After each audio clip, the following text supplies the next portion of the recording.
सभी को नमस्कार।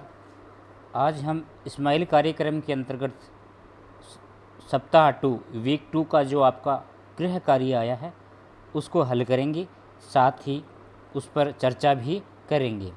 तो पहला प्रश्न है, सेमुषी इति पदस्य को अर्थ है।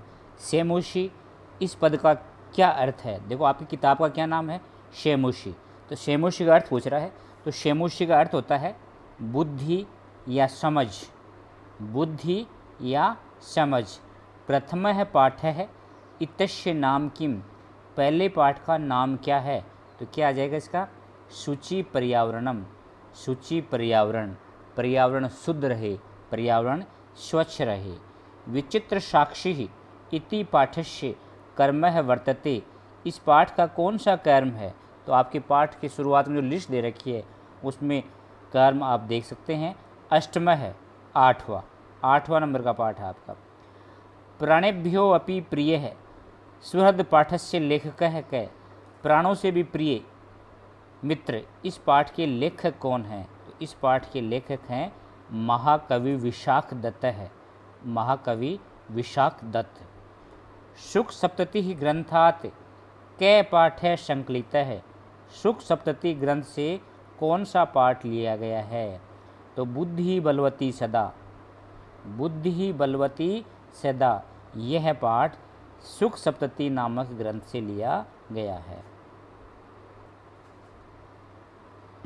अब वीक 2 में ही जो 29 जून को जो आपको गृह कार्य करना था उसको हल करते हैं।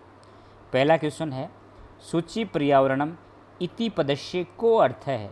सूची पर्यावरण इस पद का क्या अर्थ है। तो इस पद का अर्थ है पर्यावरण शुद्ध हो, पर्यावरण, सूची मतलब शुद्ध, पर्यावरण शुद्ध हो या पर्यावरण स्वच्छ हो।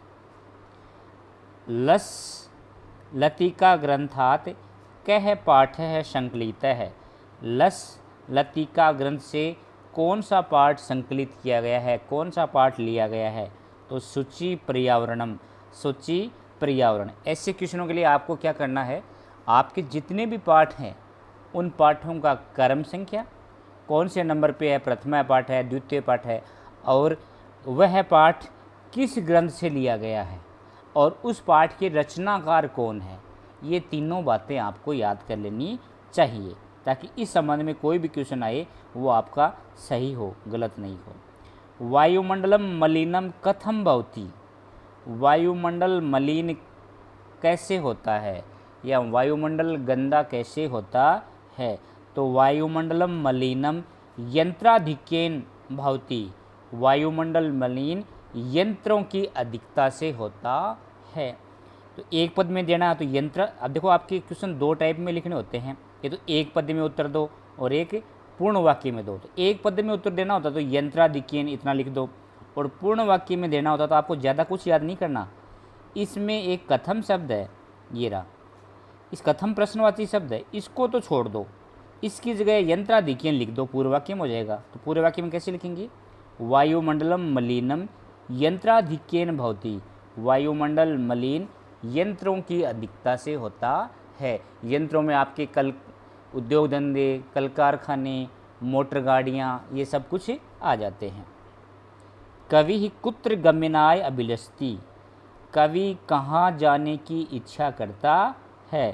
तो क्या है लिखेंगे, कवि ही महानगरीय जीवनात्, कवि ही महानगरीय जीवनात् सुदूरम नदी निर्झर वृक्ष समूहम लता कुंजम पक्षीकुल कलरव कुजितम वन प्रदेशम प्रति गमनाय अभिलषति। ये कवि महानगरीय जीवन से दूर नदी, झरने, वृक्षों के समूह, लता के कुंज, पक्षी के समूह की आवाज़ से कुजित वन प्रदेश के प्रति जाने की इच्छा करता है। यह आपका उत्तर। आपका जो पाठ परिचय है, पाठ परिचय के नीचे नीचे की तो दो लाइन है, वहाँ से भी आप देखकर लिख सकते हैं।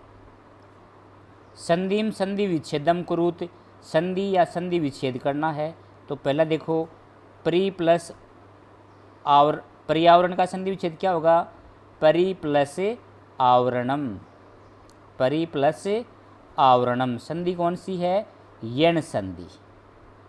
संधि कौन सी है? जैसे से आपको संधि का नाम नहीं लिखना, लेकिन फिर भी आपके नॉलेज के लिए यण संधि है। संकलितः प्लस अस्ति, तो क्या हो जाएगा? संकलितो अस्ति।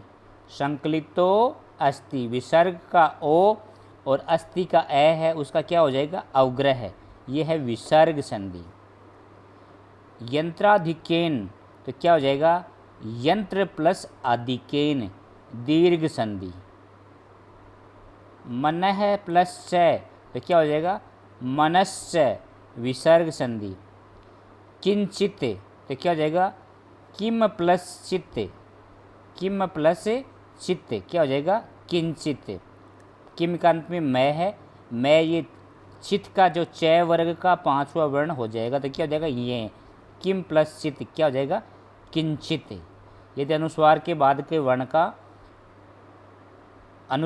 पद के अंत में अनुस्वार हो, पहले पद के अंत में, और आगे जो वर्ण हो, तो उसका 5वां वर्ण हो जाता है, तो किंचित व्यंजन संधि का उदाहरण है। तो ये आपका गृह कार्य वीक 2 2 सप्ताह का पूरा हुआ। आपको समझ में आया? अच्छा लगा तो आप मेरे चैनल को सब्सक्राइब अवश्य करें। पुनः मिलते हैं। धन्यवाद।